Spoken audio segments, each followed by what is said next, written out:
The index card had been in her wallet for 16 months. Angela didn't keep paper. She threw away pay stubs, receipts, reminder cards from the dentist, anything that had already done its job. But this card she hadn't been able to throw away.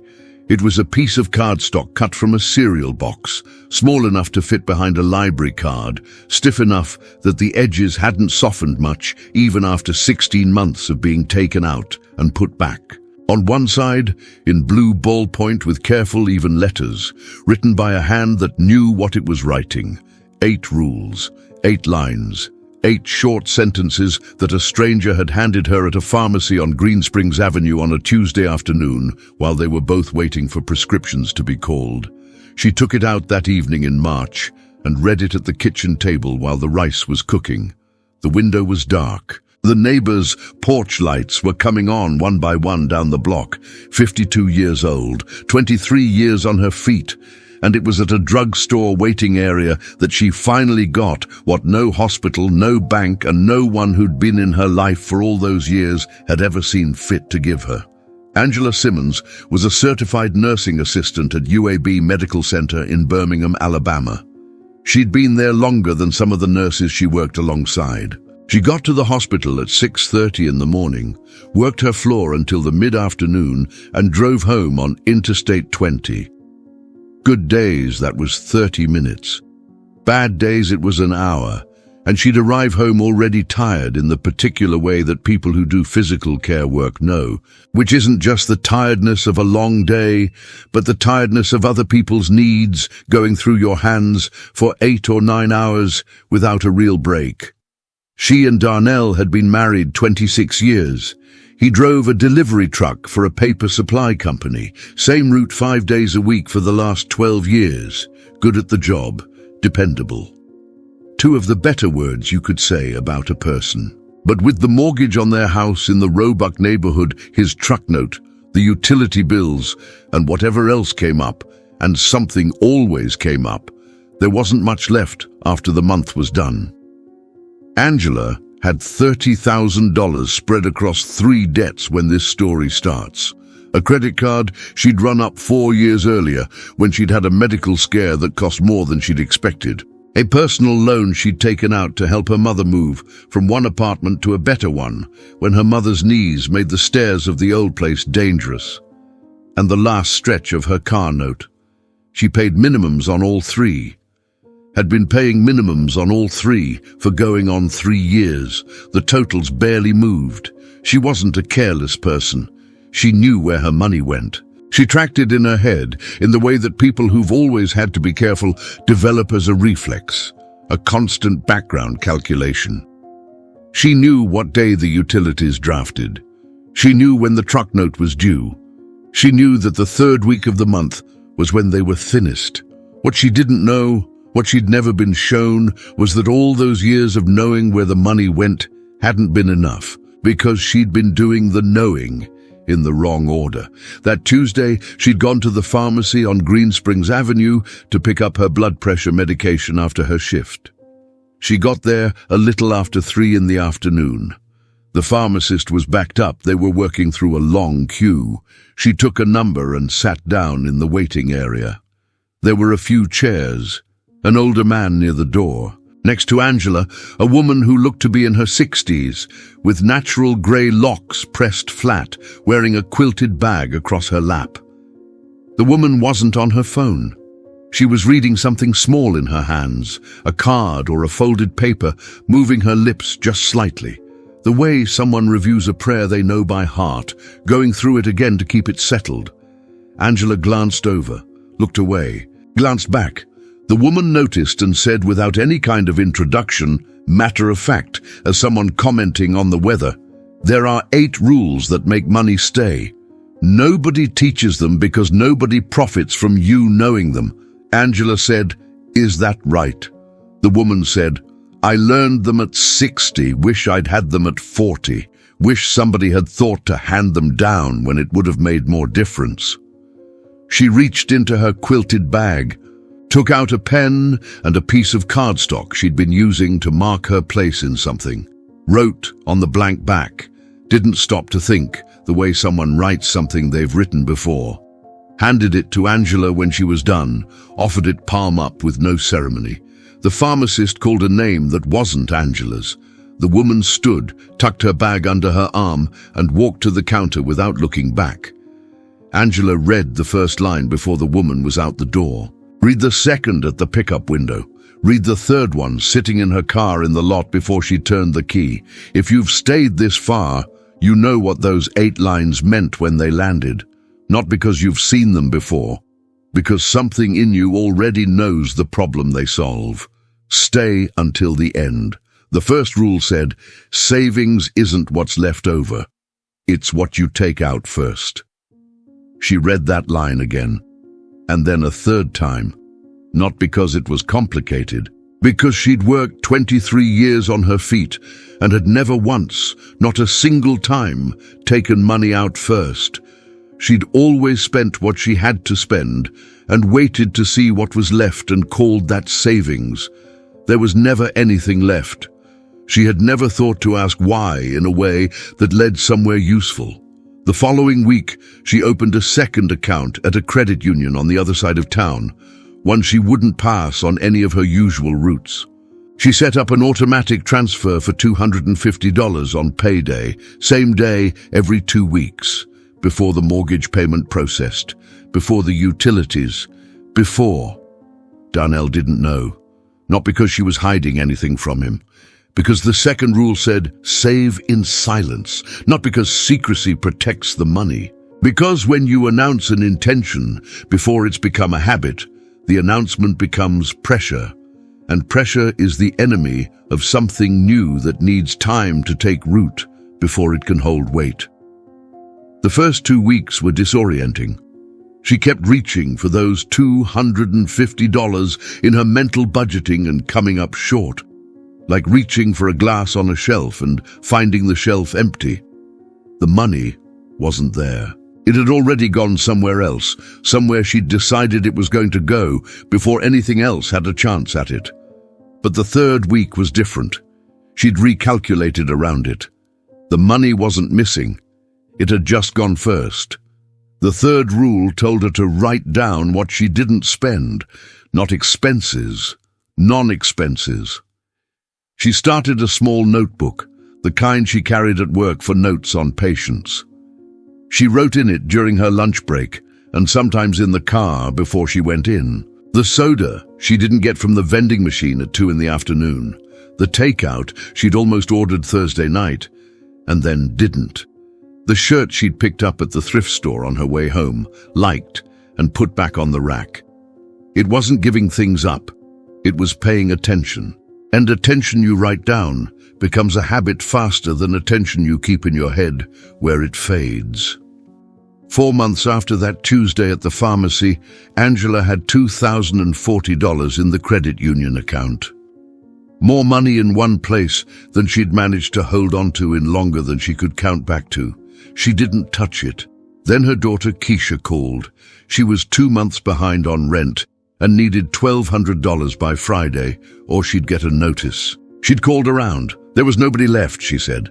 Angela stood in the hallway of her own house with the phone pressed to her ear. She had the money. She knew she had it. Could have had the transfer done in 2 minutes. Problem solved. Call over. But before she moved, she thought about the fourth rule. Before you use what's saved, find another way.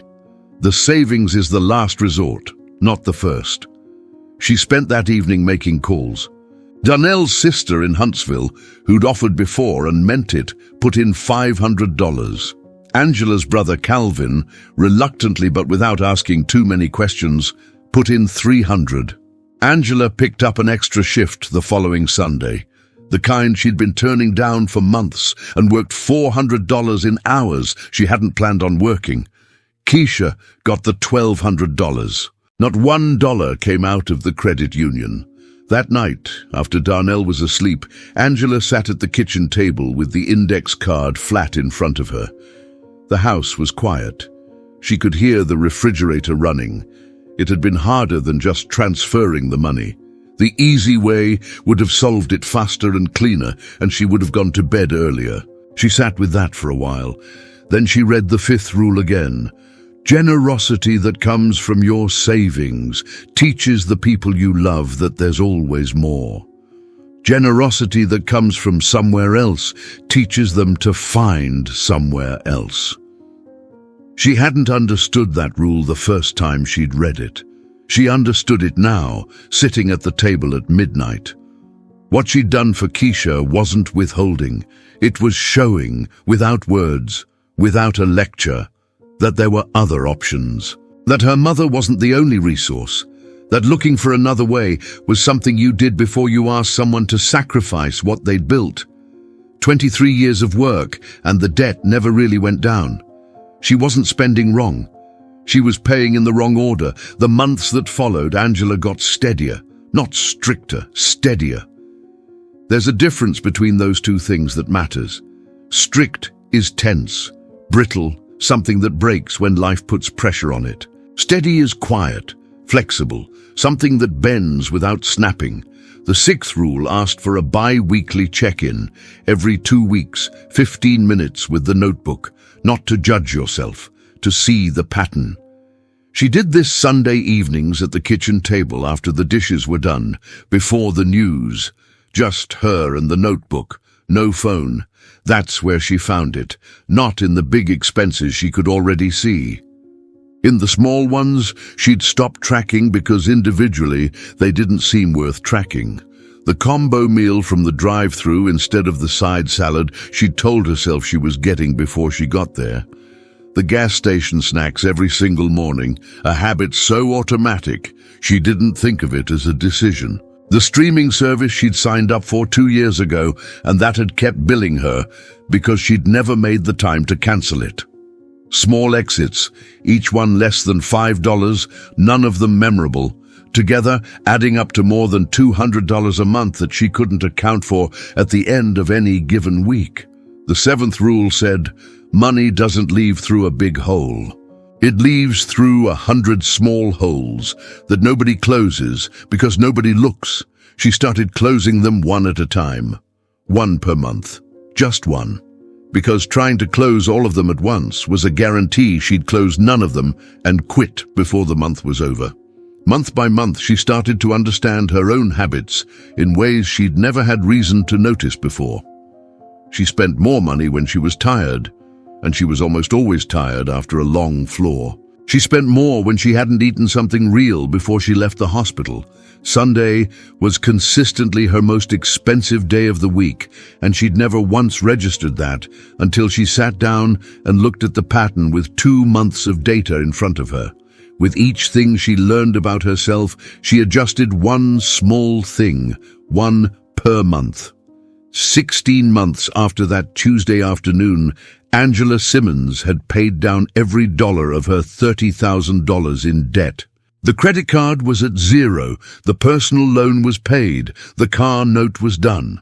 She had $2,800 in the credit union account.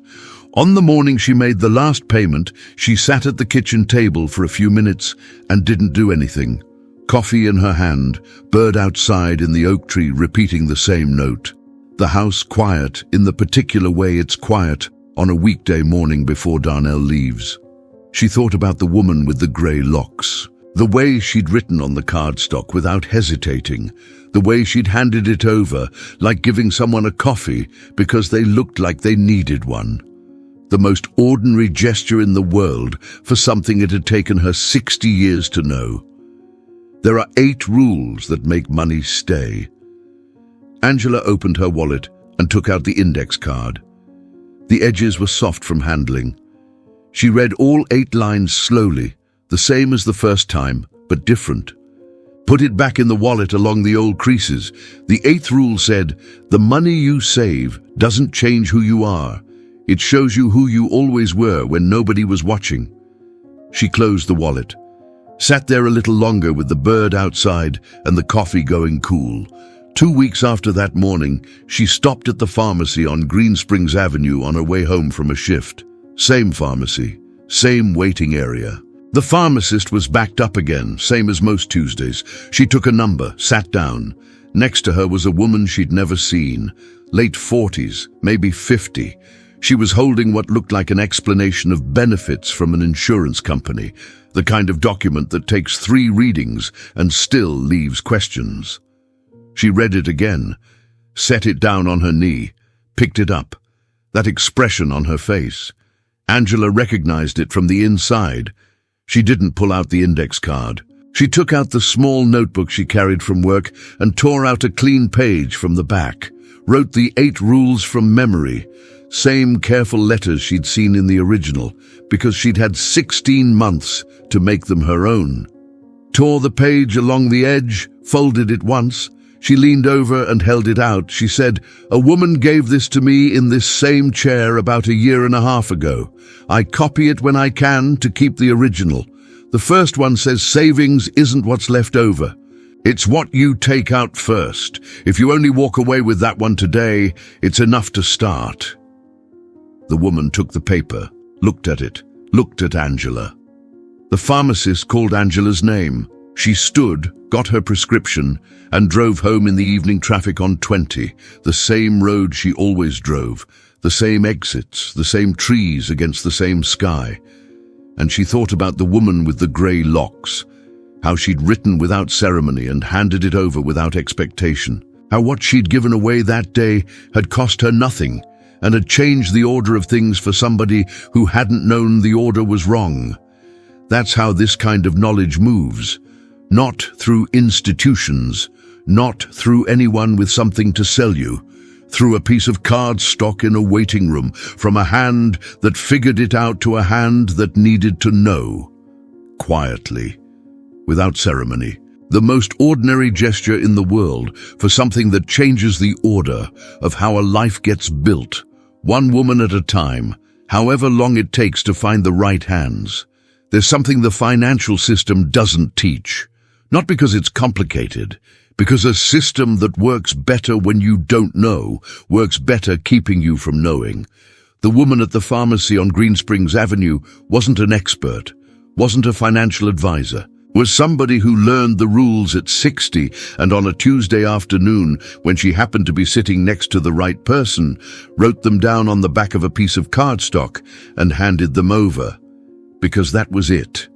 That's simple. Savings isn't what's left over, it's what you take out first. This channel exists because there are women who never got that piece of cardstock. Because the rules that change how you live with money don't arrive on their own to the people who need them most. If you stayed until the end, you just received what Angela received at that pharmacy.